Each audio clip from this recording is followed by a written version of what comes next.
Welcome to Stepdad Success, turning the tide on the way stepdads are seen and show up in the world. We're a new breed of leaders raising leaders.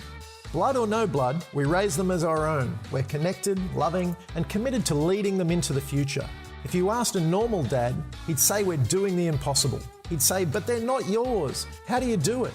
Yet every day, stepdads around the world are forging the way. That's what we call Stepdad Success. We're leaders raising leaders. And these are our stories. Okay, this is James Klobassa for Stepdad Success. Welcome, stepdads. Welcome, everyone. Awesome interview today. We have got Rob Gardner on the line, and he is an expert in porn. Kind of. Not quite. An expert in porn addiction. So today we're going to have a conversation about porn, the addiction to porn, how much of a big problem it is, how to deal with it with ourselves, and I'll be straight up. I've looked at porn in my life. I'm more concerned about our kids looking at porn, and I want to open this discussion up for you guys. I hope you get a ton out of this today. This is going to be awesome. Really looking forward to it. Rob, welcome, mate. Thanks for being on the show. Thank you. Great to have you here. Yeah, I'm honored. Appreciate it. Tell me the obvious question. How did you get into porn addiction? How did I get into porn addiction as a business or just into my own addiction? Well, maybe give us some backstory, because obviously it's come from some sort of backstory. Obviously the business has come out of that. Tell us the backstory. Give us a little bit of introduction about who you are, where you've come from, and how this all kind of eventuated. So I grew up. My father was in the military. We moved around quite a bit. Inside of that kind of experience, you get this feeling of being alone, or at least I did. And so I could make friends. I could go out and make friends, but I didn't really connect deeply with people. And about the age of 14, we were living in Utah in the United States, and that's when, curiosity had gotten my peak. I was an artist. I'd been drawing from the age of 4, so I had a whole bunch of art books. I got into some art anatomy books. It was about the time that the internet actually kind of took off, and there was a user-friendly interface like AOL, and so I started finding some stuff online, and that's where it started. That's where I started looking at porn, even though maybe years before, some of the seeds had been possibly planted by the ways that my parents responded to other people's kind of sexual indiscretions, I guess you could call it. There was a guy when I was 5 years old.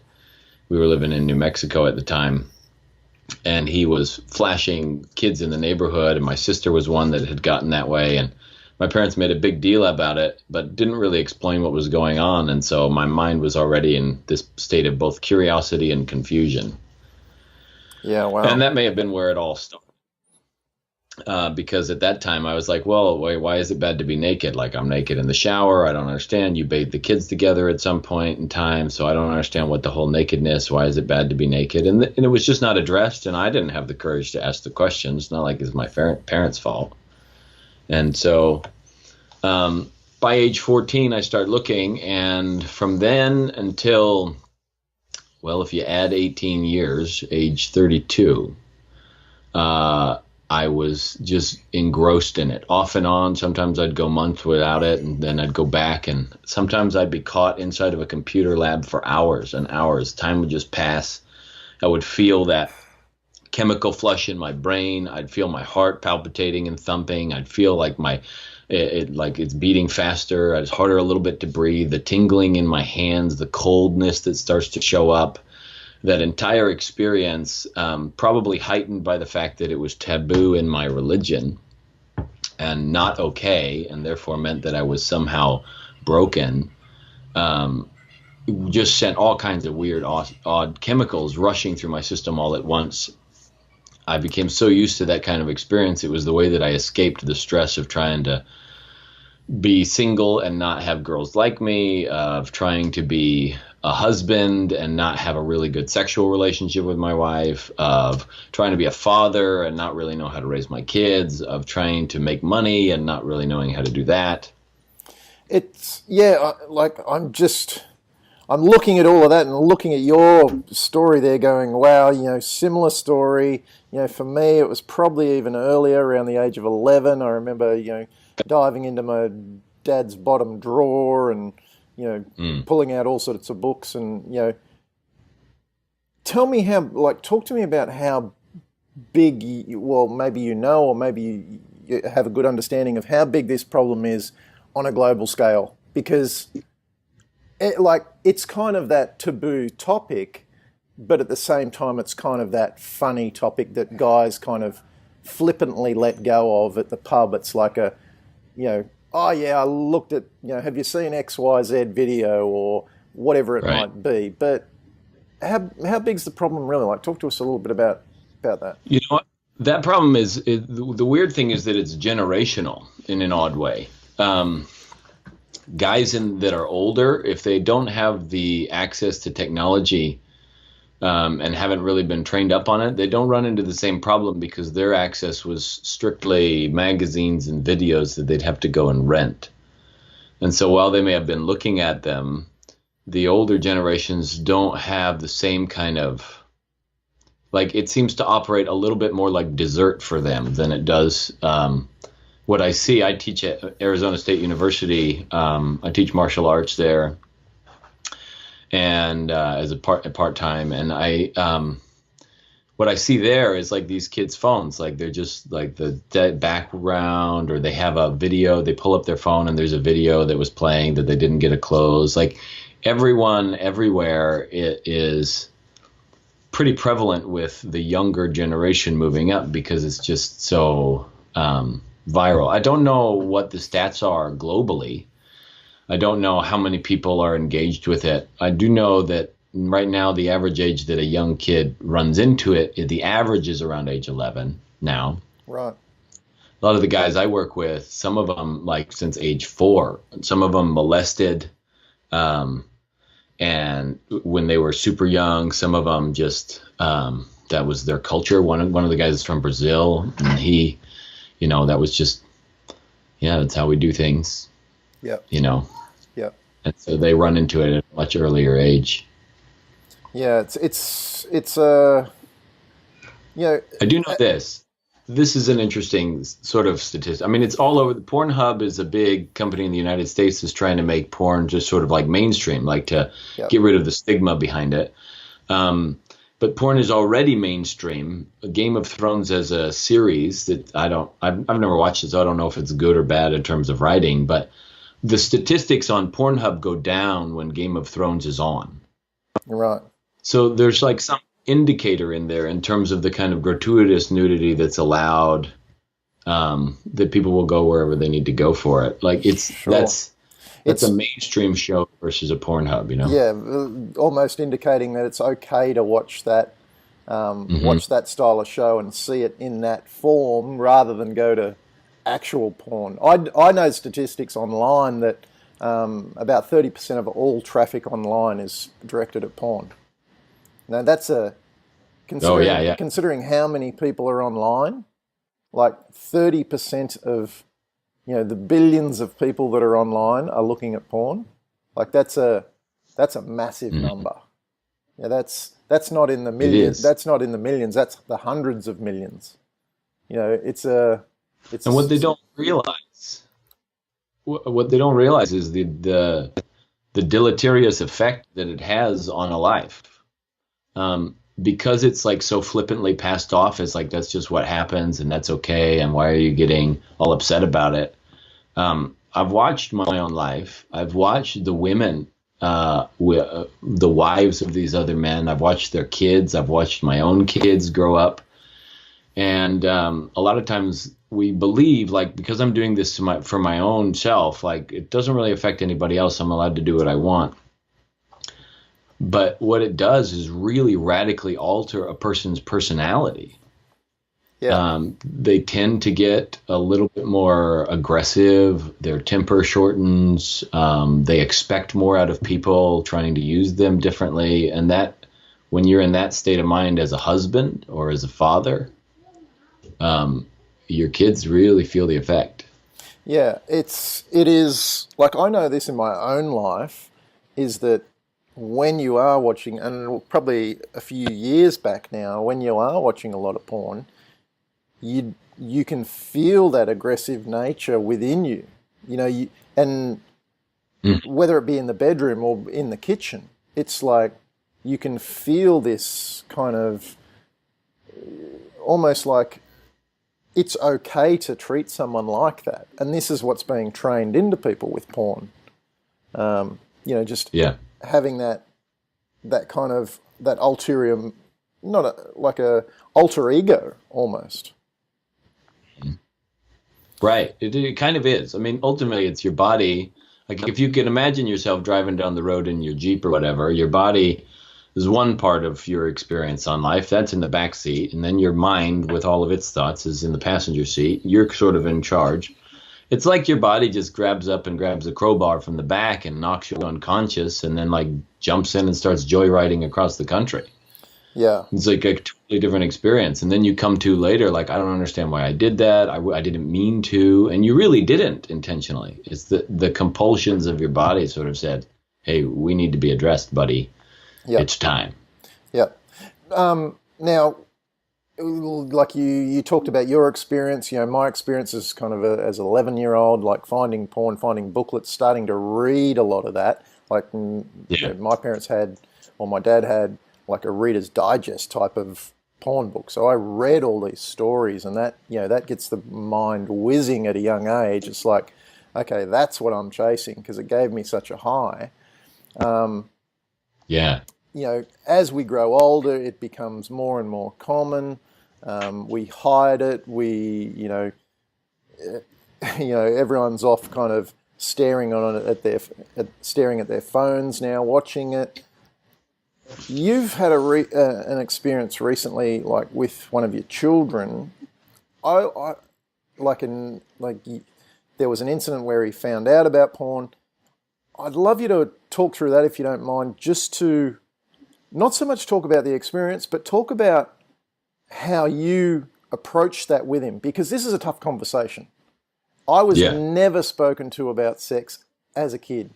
Never. It was never mentioned. The only thing I ever got that I ever remember about anything to do with the other sex was when I was about 16. I was sleeping over at a girlfriend's place, and Dad told me, "Don't you dare come home and tell me that she's pregnant." That's the only conversation I ever had. I'm 46. Yeah, mine was my dad went in the other room when I was I think I was 12, and he was like, "You got any questions?" And I didn't even know the topic, so exactly. I assumed that was his talk. So But so I'd love you to just go about explain how you approach the conversation with your child, because dads out there listening now, this is important shit, and we need to be able to talk about it. Like my kids now are 10 and 11. Just recently, just in the last few months, we were given all these videos from, they go to a Montessori school, given all these videos about sex and, the other sex and whatever, blah, blah, blah. I turned them on and I was kind of shocked myself watching them, let alone going, okay, now I've got to explain this. So tell me how you went about explaining what, maybe gives a little bit of context on the actual what happened, but more so about how you approached it and what you said, what you were doing, because that's the tough bit. It's not so much it will come up. There's no doubt about that. Mm-hmm. It's what we do. Whether you want it to or not. Yeah, and it's what we do with it and how we can approach it in a comfortable way that actually is not weird, doesn't leave us without the conversation, but actually it serves us and the children involved. Yeah. So the background from my approach to this whole thing came because of a couple of experiences I had with my parents. One time I asked my dad what a condom was in It was in the middle of a department store. To be fair, I didn't give him a fighting chance. And so he just came back with he called it an emergency water bag, which is what they use it for in the Air Force sort of survival kits. Right. And so he left it at that. He sidestepped it. And then later on, when I was 14, he found some of these images on the computer and confronted me directly with it. But he confronted me.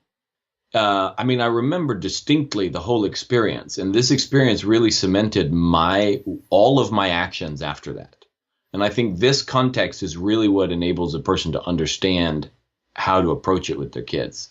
I came down the sort of carpeted stairs into the tile entryway. It had kind of a daylight sort of light, but there were some incandescent lamps around. Couch, kind of a sleeper sofa. My mom's on the end of the couch. My dad is standing. It's clear that he's not quite sure how to address the situation, but he feels it's important. My two sisters are there. And he tells me he found some questionable material, images on the computer, some pictures of naked women, some pornographic images. And he's facing me, like he's standing in front of me. He's taller than I am. He's facing me, and I feel like I'm kind of surrounded.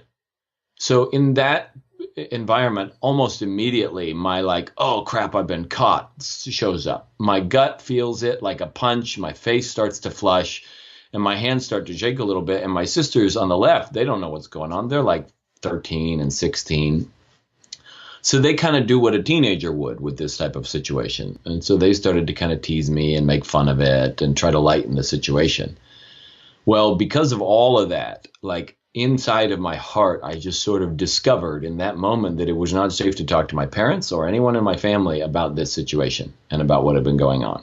Sure. Not safe at all. And I was going to say, like, that's my situation. Like, I never broached the topic again because it was like I was confronted with this, don't you dare. You know, like it was like don't you dare go there. And it's like, that's the end of that. Like, off the, you know, the topic's off the table. And I think like that initial point of contact is key. Yeah. No, so like I told them what I just confessed to what they had found, and that was my MO with them for everything else that I did bad growing up too. Right. Yep. But I didn't tell them anything about it. They didn't find out about my addiction to pornography and how deep I had gone into it for another decade. Oh, more than a decade. Right. Outside of ecclesiastical leaders and church leaders, I didn't tell anyone for 11 years. And the first person I told was the woman I had married, who we'd been married for a couple of years at that point. Sure. But it was just because of the confrontation. And the thing is, what I understand now is that pornography is not the problem in the first place. As an addiction, the problem is that the person's unhappy. As I'm 11 years old or 14 years old and I'm curious and I'm lonely, and I don't feel like I'm very wanted at school, or I don't feel like I fit in with my friends, that's a strange cocktail of stuff that's going on. And so, you know, like I understand now that that's not the problem. To my parents, though, porn is bad, therefore it's a problem. And so the attack was on porn, and it made me feel shamed and broken, and like there was no coming back from that. I didn't want that for my son. So my wife and I were out at Olive Garden. She got an email in the middle of dinner that said that someone in our household had bought an app called Hot Sexy Girls. Now, I was sitting at the table with my wife, so fair enough. I was not the culprit. Sure. You were off the hook this time. So I was off the hook. You know, she just barely recently found some additional history, and so she had to ask me, like, was it you? And I'm like, no, I haven't looked at any of that for 5 years now, you know? Yeah. But she finds this, and she starts to get concerned. I see the look on her face. I ask her what's happening, and she shows me the thing.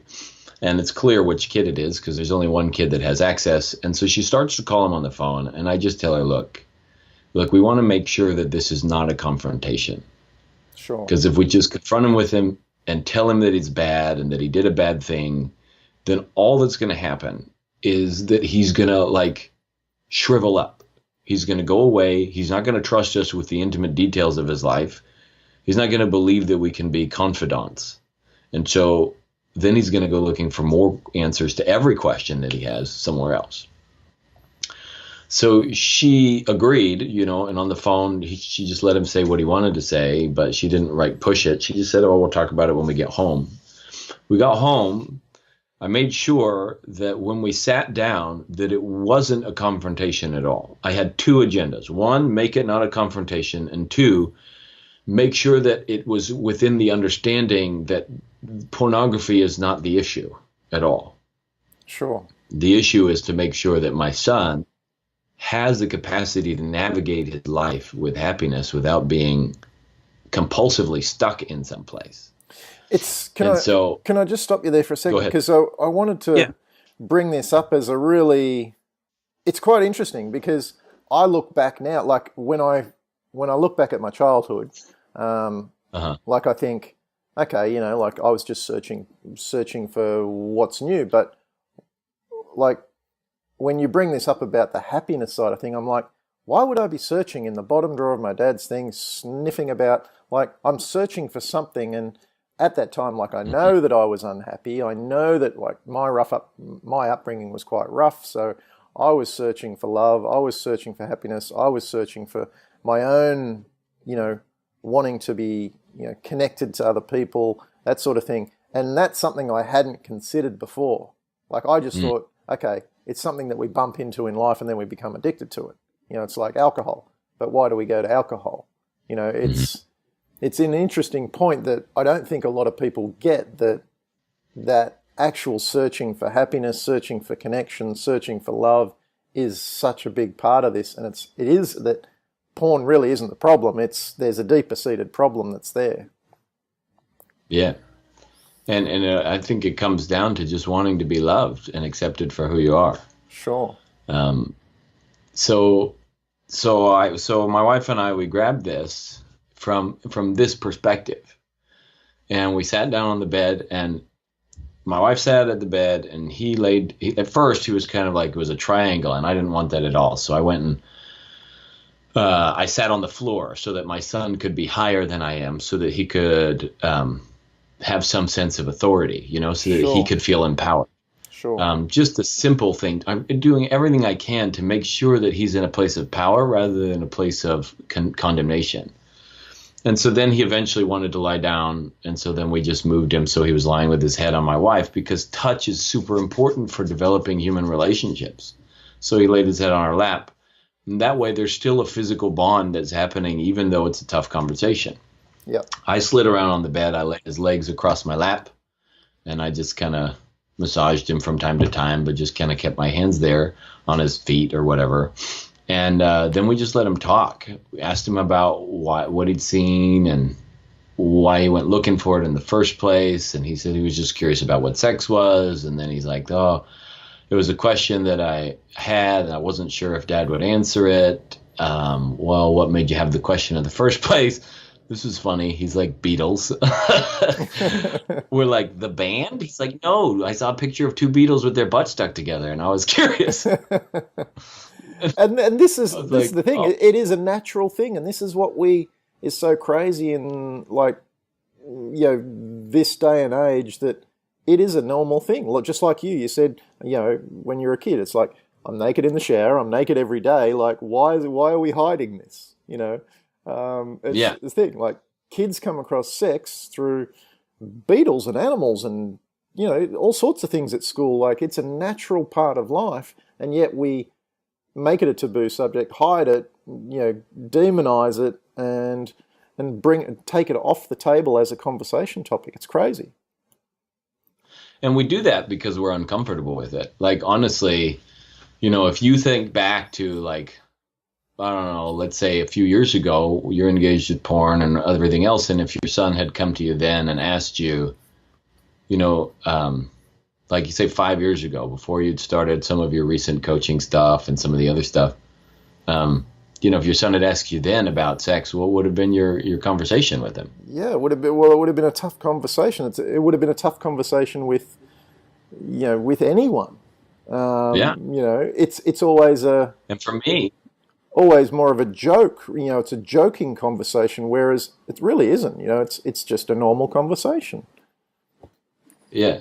So the first conversation I have with my kids is usually when they're around 8 years old, to give them some basics. Like, guys have a penis that sticks up, girls have an opening, and the one goes in the other, and that's how you make babies. They think it's gross, Yeah. whatnot, but it allows me to tell them, like, hey, there might be some kids that you run into at school that might show you pictures of naked boys and naked girls, and they're just trying, like, those pictures are designed just to make you excited about stuff, but the pictures aren't really real. They're not real people doing this stuff. They're like actors. Yeah. And some of them asked me, because I was able to tell them about my own addiction at that point in time, and they've asked questions, but it's not like a one conversation thing. Sure. But the reason we take it off the table is because it's so taboo. Yeah. It's just so uncomfortable. Like, for me to actually open up, like a little 6 months ago, I was finally able to open up to my wife. No, it was like 7 months ago. Open up to her about a fear that I'd had since grade school about the size of my own penis. Yeah. Like, that it wasn't big enough, and that it wasn't really satisfying, and that I was worried about it and whatnot. And we had a really frank, open conversation about that. It only took me 37 years of my life Yeah, exactly. Yeah. to finally be able to Yeah. actually talk about this. Yeah.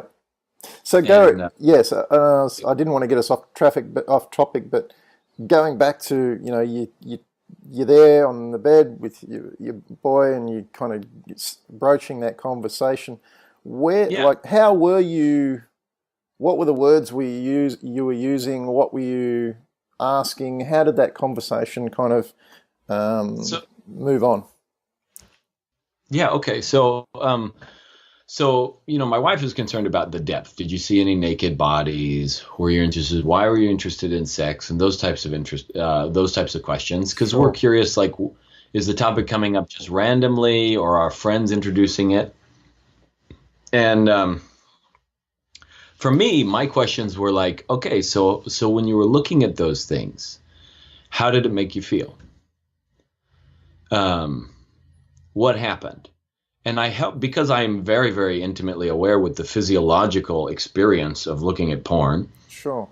I wanted to know, like, what happened? What did you feel? And he said his crotch got hard. And he said, like, I asked him, did he feel that hot, like that warmth in his brain? That he says, yeah. Like, did you feel like super focused?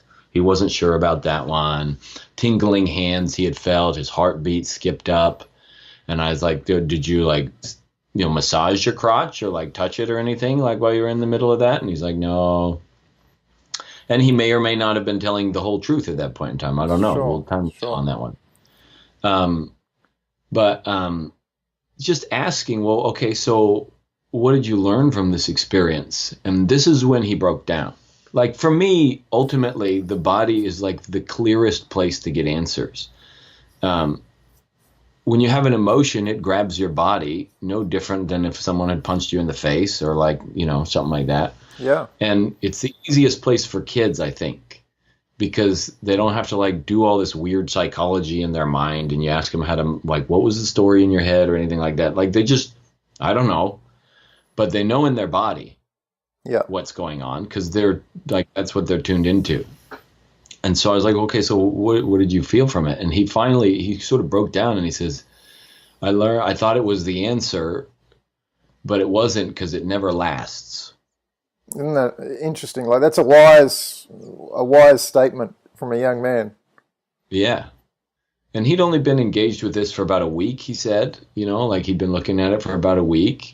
Yeah. We asked why initially he went, and that's when he opened up a little bit more and told us about how from the beginning of the year there'd been a group of kids talking to him and telling him he doesn't have a life, even though they don't really know him, and that he does all these other activities and things. They just assume that everything he does is about schoolwork.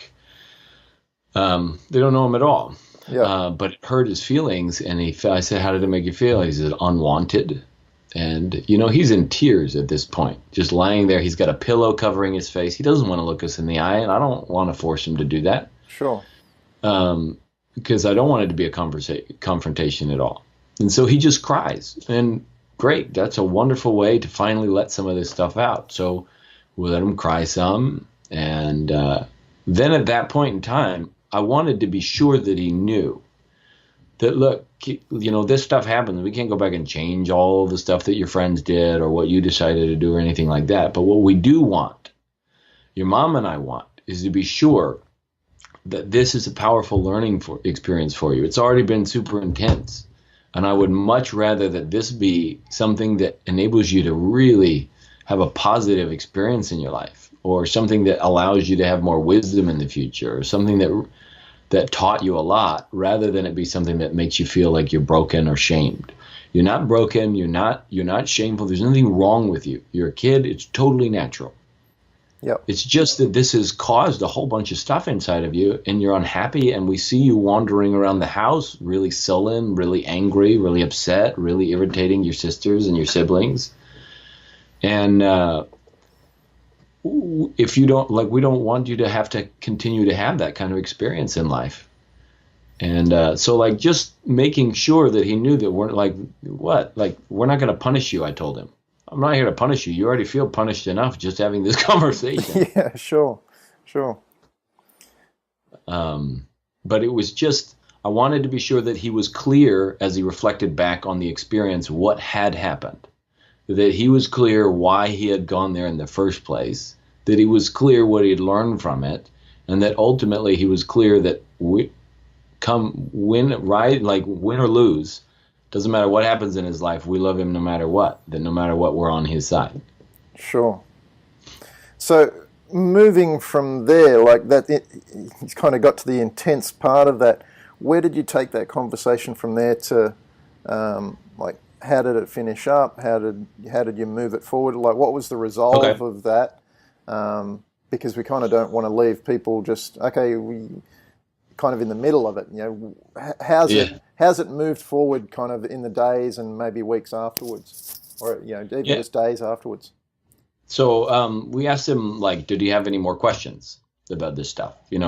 My wife was like, your dad is a guy. He's pretty familiar with this stuff and how it works. Yeah. And do you want to talk to us about sex and how it works? And at that point in time, he said no. I think eventually in the near future, we're going to have to sit down and say, look, you've been looking at this other stuff, which means you want to know. It's just a little uncomfortable. Yep. We might as well talk about it. But again, side by side, not if he wants to get embarrassed or blush or whatever, he's totally fine to do that. Yep, sure. And so, but then we asked him what he wanted to do about this. Now he knows that with what I do for work, that I help men totally just free themselves from the burden of pornography addiction, masturbation stuff. And so he said he wanted to start doing the Liberated Men program with me. So he basically wanted to run through the program that I take these guys through. Sure, right. Wow. It's a smart kid you've got there. Yeah, he is. Tell me, I just want to pull it up because it's interesting, all these things I'm hearing him saying as an 11-year-old boy, mm-hmm. It's stuff I'm thinking as an adult. And I'm thinking, the questions you're asking him, they're obviously similar questions that you're asking in your program. And mm-hmm. can you give us a little bit more indication on, what the conversations you're having with guys and this? Because it's not just I wanted to give the instruction kind of on how to deal with the kids, but obviously this is something that we deal with as men. It's something we deal with as, I'm talking to stepdads, you're talking to, other dads, normal guys, whatever. We all deal with it. And I haven't met a guy yet that doesn't masturbate, doesn't look at porn. And if someone told me that tomorrow, I'd call him a liar. At some stage in your life, you've seen porn, you've masturbated. If you're a guy, that just happens. So it does. What conversations are you having? Maybe if you can kind of give us some background how you approach it with guys, because we've got to deal with it ourselves, because it really, the masturbation, that's just a natural thing, I think. Porn, not so natural. Right. Masturbation, for me, it's had to be something that I've had to talk with my wife about, and figure out where she sits on it. Maybe some women are okay with it and others aren't. That's ultimately a wife conversation. The guys that come to me dealing with that, guys that just feel like it's controlling them instead of them being able to choose it when they want to. And so it's now a compulsion as opposed to a choice. Sure. Like, So when I'm talking, go ahead. I was just going to say, like, I know for myself, like, my fiance, she doesn't really like me doing it without her. Happy if it's part of our sexual, intimacy. Not happy with it if I'm off, hiding in the closet kind of thing.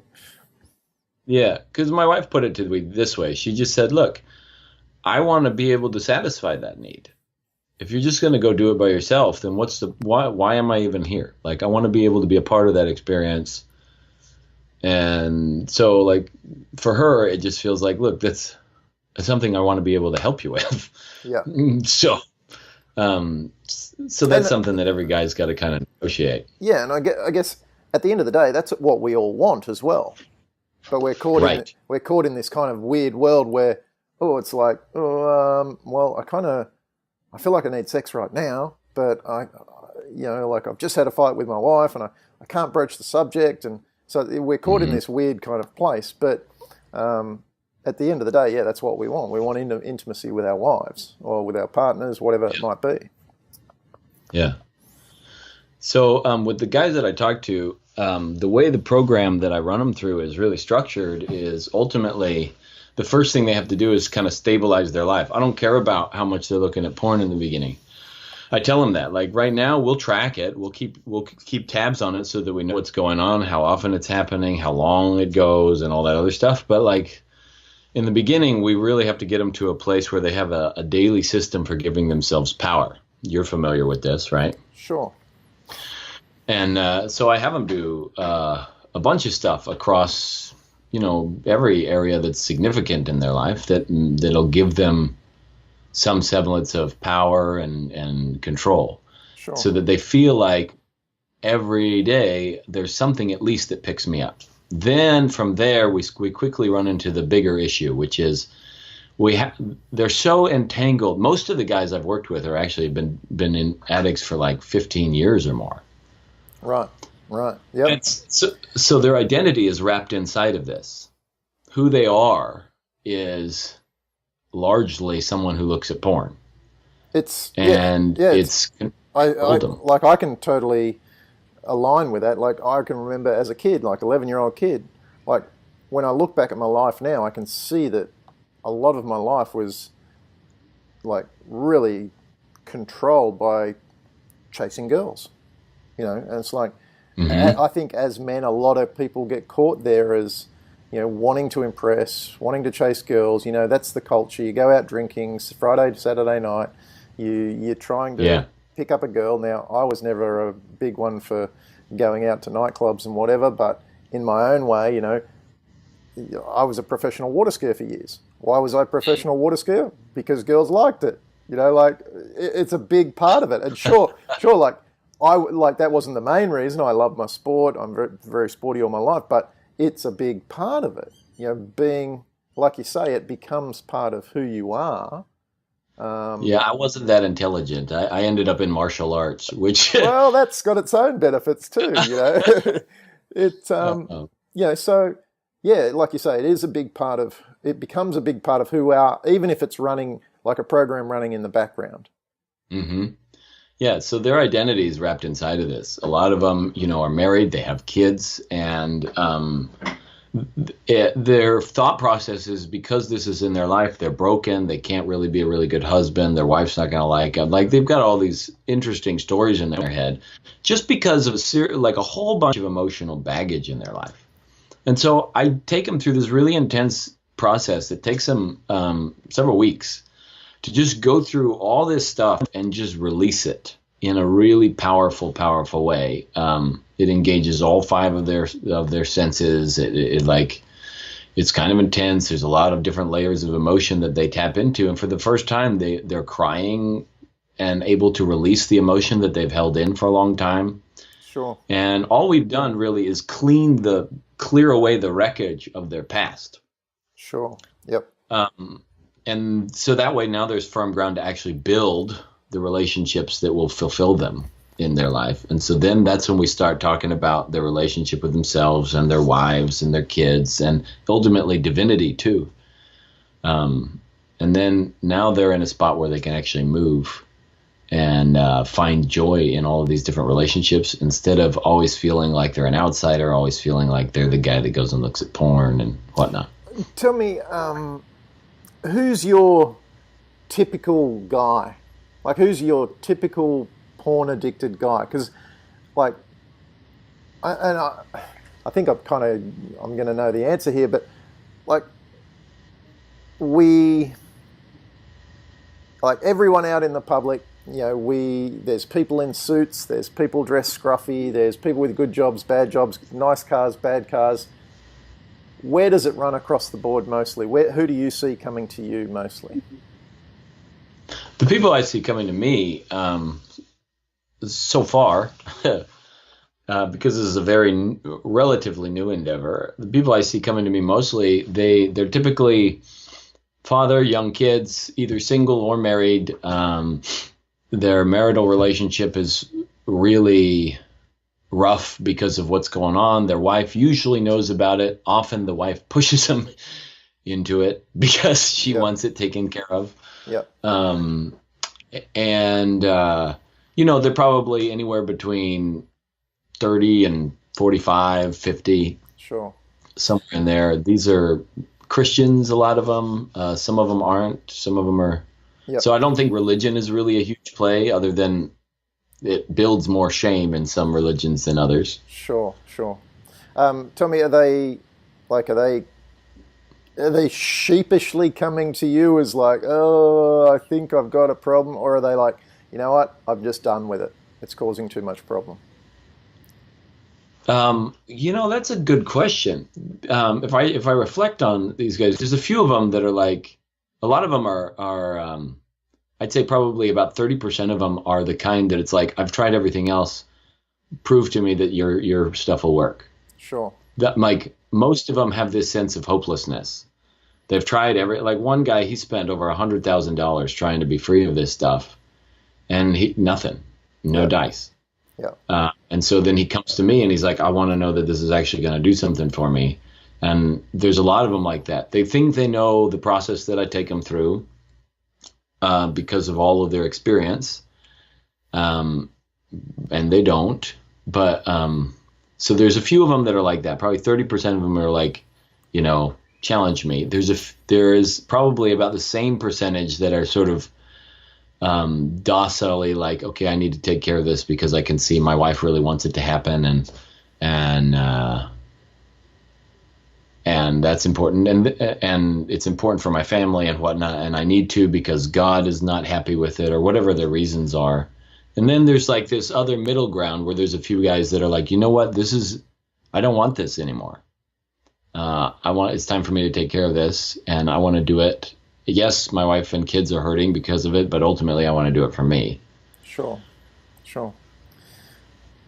Yeah, it's interesting because you like I'm looking at it thinking, wow, like every guy really needs this, but until you get to an age of, and like you say, a lot of guys are in relationship, until you're in a relationship or in a serious relationship, it's probably not something you have to hide. Like as a single guy, I would look at it whenever I wanted to. Even in early relationship, I would look at it whenever I wanted to. When things became more serious, it was like, hang on a minute, I probably don't need to be doing this. Like this is just a hangover, a hangover from young days of drinking and partying and traveling the world and staring at girls all day. I probably need to get rid of this. It's an interesting one, like you're just saying,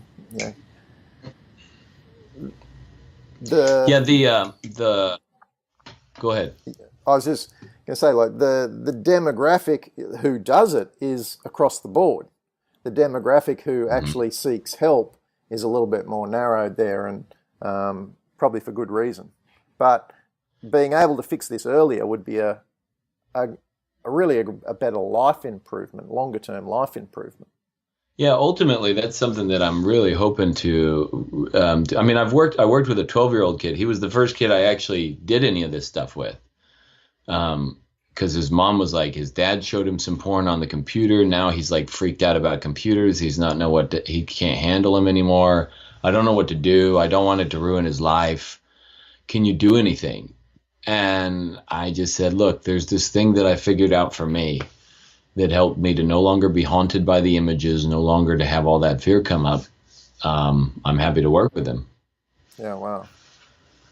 Wow, And that's so then I worked with him, and after one day, just taking him through that one little process, then he was fine. I talked to her months later, and she's like, "Yeah, he hasn't had a problem since." awesome. That's amazing. So that's what It's I got to take my son through. Yeah. yeah, yeah. That's interesting. Being able to take and help your son through this, and I'm sure there's plenty of people out there listening that'd be like, wow, like I need this for myself, and I quite possibly need it for my teenage kids or even young teen kids. Um, Yeah, I mean, like it's ultimately to be able to handle this is takes a little bit of delicacy. But if every father knew how to do this, the problem that I've run into recently is that there's a lot of programs for adults, 18 and up. But when it comes to youth and kids, your only option is licensed counselors and therapists. Nobody else wants to touch the liability of working with kids. yeah, yeah, and I guess there probably is Yeah. some kind of legal parameters around that or whatever. But essentially, it's better to nip it in the bud and be able to have open conversations like you had with your kids and have been able to have with other kids. It's like if we can stop it there, it's like, and I'm sure there's probably other knock-on effects as far as porn begins at a young age. Then the drinking starts, which multiplies the porn, which multiplies the drinking, which causes bad behaviour, which causes car accidents, and like there's a massive knock-on effect from all of this. Not to mention compulsive buying. Like I know when I'm inside of a sales pitch, I feel very much like the addict of old. Interesting. The Sure. compulsive buying is a big thing for me. Like not, and I don't mean buying out of wisdom, even though there's a little bit of pressure. I mean like just compulsively going into that place of desperation where you need a fix. Sure, sure, sure. Yeah, well, I'm sure there's a lot of other knock-on effects, but that's a big one too. And I can admit to that myself. I know that, I know that feeling, and I know how to stop it now. But I know that feeling, and it's like I've never thought about Mhm. where that came from. But that's an interesting one. That those two connect. Those two dots connect. I actually thought that it was more so from um, the buzz I used to get from like partying and whatever and travel and I thought it was more so to do Mhm. like more connected to travel and the kind of experiences I've had in life. But it's interesting looking at it from that perspective, going, oh, I can tell how that all that you know biologically in the mind, all the chemicals rushing around, how that all connects. Yeah. Wow. So this has been awesome. I mean, it's not every day we get to talk about issues like this, although we probably should on a more regular basis. Um, Yeah. Well, I talk about them every day, but I wish I didn't have to talk about them as much. yeah, sure, sure. Tell me, like, and for the guys out there listening, Robert, where can they get a hold of you, and what's the process? Just I'm sure there's a website there or something they can learn a little bit more about this if they want to have a conversation with you. Um, where do they find out more about what you're up to? So if you go to liberateaman.com, that's the website, and you can opt in there. And after you opt in, there's a series of 4 videos. So 3 videos of me and my wife talking about the situation. The second one's really powerful. It's my wife. She just went to town on what her experience was as a wife with a husband who is a porn addict. And I don't think a lot of guys really recognize the extent of the effect that it has. And so That's a really good one, but it's about an hour's worth of video there. The fourth video is one of the guys who's been through the program and the results and the effects that he's seen. And then from there, you can click over and apply. There's a little questionnaire, and you can set up a time to talk with me one-on-one about what's going on and whether or not what I'm doing is really gonna serve you. Yeah, so that's obviously it's all private, confidential, and all the rest of it. So guys don't have to be worried about being exposed and thrown at. You're not going to post their names anywhere, and I'm sure you've got permission to use that guy as a kind of a case study and that sort of thing. So yeah, interesting. Like before we wrap up, can you just give us a few minutes on when you came clean to your wife and wanted to start this venture? I know you've been at it for a little while now, and it's she's a fully engaged and cooperative in this process, but coming clean to her and if guys are at that point now where they're like, look, this is a serious relationship, I need to come clean on this just to get it off my chest. How did you approach that? And how can the guys kind of go, you know what, even if I just get this off my chest to my wife or my partner, this is going to make me feel better. How do I go about that? Yeah, so I don't recommend doing it the way I did. I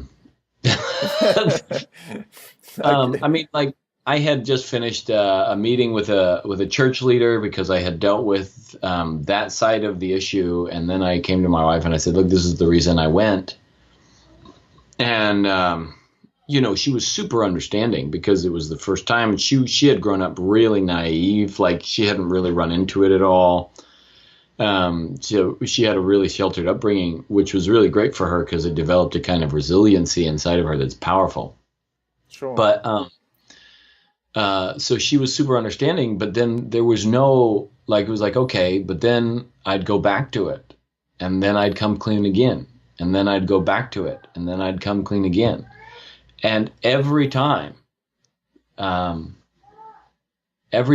was just like stabbing her in the back over and over and over again, because I wasn't keeping my word. I wasn't honoring the kind of relationship that she wanted to have, that I was hoping to have. And I don't think it ever gets better. A lot of women start to go numb, and they'll say things like, it's fine, whatever, as long as you're not looking at weird porn. But deep down, the more we've talked to them, the more it's very clear that it hurts them. And so when I came clean over and over and over again because I was trying to be rid of it. But then I wasn't rid of it. And that just made it hurt worse every time. And so sometimes I'd go and tell her, look, I was just in the other room, I was looking at this thing. One time she's like, I was like, what's going on? What do you want to do? She's like, I want to punch you in the face. I was like, okay, go do it. Because I thought, okay, she'll feel good this way. And she, like, at that moment was like, no, I'm not going to punch you in the face because then you'll think you've paid for it. And so she just turned over and went to bed. Ultimately, to talk to your wife or your girlfriend about this, you have to figure out what both of you want inside of that relationship. My wife and I were seeking complete union, not necessarily that we think the same way or anything, but that we're deeply connected on a very almost spiritual level, you could say. And that couldn't happen if every time I turned around and life got hard, I decided to go disconnect from my wife and go try and make a connection to another woman online. Because then every time I came back, it was like starting the relationship fresh again, only with this little black mark against it. Sure. And so if you're trying to come clean and you want to talk to your wife about this, ultimately the best place to start is the facts. Including what you want out of it. You can't have the argument be about anything associated with something that is arguable. So it can't be an argument. You have to show up and just be like, hey, look, honey, if it's a relationship that you want to go further with, maybe you sit there and you're like, look, honey, I recently have just grown to admire you so much, and I want a deep relationship with you. And I feel like one part of that is something that I want to talk to you about. And that is that I have, throughout however long in your life, I've looked at porn. I've looked at it because sometimes I was lonely, sometimes it's this. It makes me feel excited this way. like it gives me this kind of high, and I don't want to have to go there in order to be okay in life. I want to be able to reserve that inside of this relationship between you and I. And but I felt like I needed to tell you about it, to just get this off the air, and to maybe even figure out what we could do to make sure that everything's good. And that doesn't mean that I want you to service me, or that I want to have sex more often, and that if you don't, I'm going to go there. It's not a threat. It's just that I don't want there to be any secrets. I want to be able to connect with you and you with me, and for us to be able to trust each other. And this is a place where I want to do that more openly. Sure. I mean, the whole part of Stepdad Success, leaders raising leaders. The guys know about kind of living the warrior's way. I talk about it. And it all comes back to that level of truth, and starting with that level of truth and getting clear on the facts, and, having like you say, a focus of, creating something better. So, yeah. Great. So, let me give you an example. Yeah, sure. A guy recently I was working with has been dealing with erectile dysfunction. Commonly happens inside of pornography and masturbation and stuff. And it can actually be rectified. It can be turned around just by approaching sex a little bit differently. But so he's frustrated because he doesn't feel attracted to his wife, and there's all these other things going inside his head where he's like, I'm not sure I married the right person, and all those questions arising from the fact that inside of their moment of complete vulnerability, when both of them are naked and both showing up this way, he doesn't feel like he's measuring up. Sure. He feels ashamed. He feels broken as a man. And he's like, I don't know. And I said, dude, what you got to do is just go tell her that. Like, I want to have an amazing intimate experience with you, but sometimes I just, I can't get it up, and I don't know why, and it's not working that well, and it makes me feel all these things. I don't even know how you feel about it and how it makes you feel, but I would like to together figure out a solution. Like, even talking to her about that, to be able to say, this is just what is, and this is how I feel about it, which are also facts, but they're just kind of internal facts. Sure. Instead of going to, because he was going to her kind of talking to, like, trying to figure out how he could tell her about his doubts and stuff. I'm like, she can't do anything about your doubts. They're yours. She can't do anything about your insecurities. She can't do anything about how much love you do or don't feel. All she can deal with are the physical facts and then her own stuff. And then together you can negotiate that. Sure. Yeah, it's interesting because it's like, even just that conversation would be a tough one to have, and so many people, like, so few people have them. Mm-hmm. And it's that level of truth that actually can shift the boat, that can turn the tide on a crappy relationship, making it amazing. And again, like, even, coming clean to your wife, it's about getting to that level of truth, which would open up a different level of sexual relationship as well. Powerful. It's that, people holding back and hiding their, porn addictions and all this sort of thing. I know that when I came clean, I was like, I do this. I don't really want to do this. Like, I just want to, have better sex or whatever. Like, it opened up other conversations that allowed us to have a closer intimacy, which is what I truly wanted, Right. It's like our lies keep us from what we truly want, It's a weird little kind of catch-22 scenario that we live in, and it's especially within, like, the topic of porn addiction. I think it's amazing work that you're doing, and it's always interesting. These, as we talked about earlier, these topics are not ones that are on the table every day. I'm sure this will be a popular episode within the podcast, just because it's like that taboo topic, But everyone knows the conversation. They just don't want to bring it, put it on the table.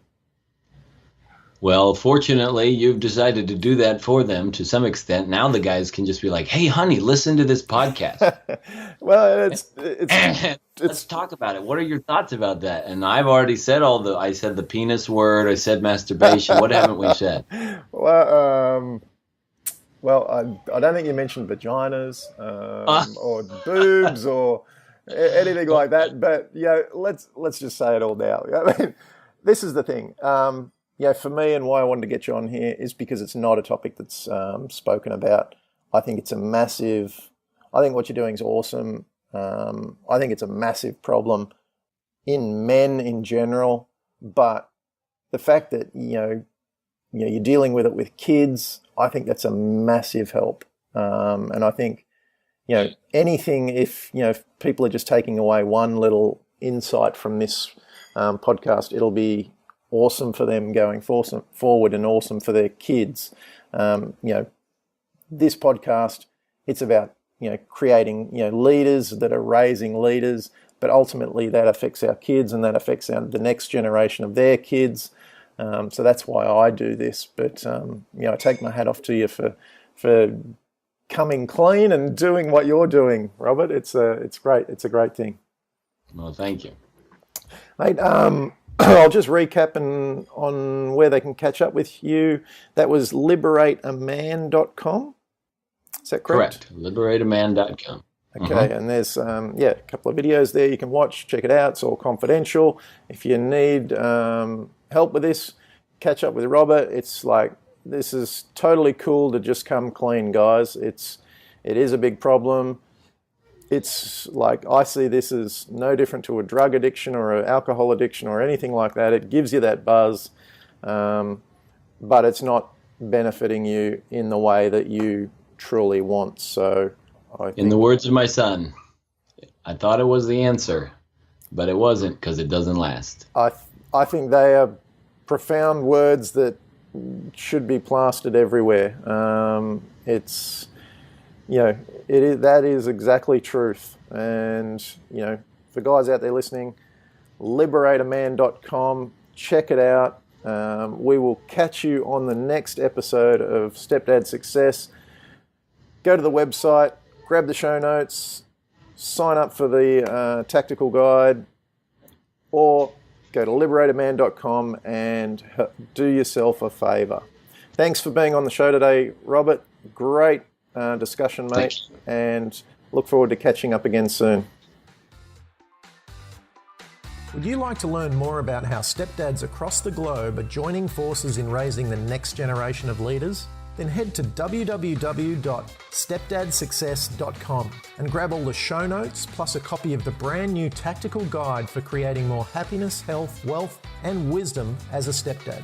And if you liked the podcast, please share it with other stepdads you know and leave us a review on iTunes. Again, that's www.stepdadsuccess.com for all the show notes and tactical guide. Come and join the new breed of stepdads, the growing group of leaders raising leaders.